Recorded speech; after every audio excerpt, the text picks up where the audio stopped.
কই আপনার এলাকায় আছে নাকি জানি না, আমগো এলাকায় দেখি কিছু লোক সকালবেলা ফজরোক্ত নামাজ পড়তে যায়, সালামটা ফিরাইয়া মসজিদের বাড়ি এই চিন্তা করে কার পুটকির ভিতরে আঙ্গুলটা আজকা দিম, কার জায়গা সম্পত্তি একটু দুর্বল, কার জায়গা সম্পত্তির ভিতরে একটু থাবা দেওয়ান যাইব, কার জায়গা সম্পত্তির ভিতরে প্যাঁচ আছে, এই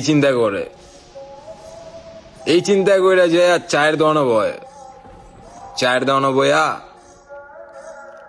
কাকায় খালি ঢোল বাইরায় কয় উমুকের পোলা উমুক, উমুকের পোলা উমুক, এই তান করে। ঠিক আছে, সমস্যা নাই, মাইনে নিলাম। কই কাকা, কাকায় সুদে ডিয়া লাগায় আর খালি কয় যুব সমাজ নষ্ট।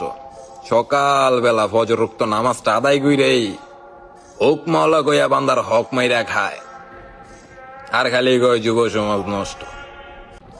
ঠিক আছে, সমস্যা নাই। কই যে এলাকার সিসিটিভি আপনার মায়ের জামাই নাকি, জাম গলে এত কানাকানি।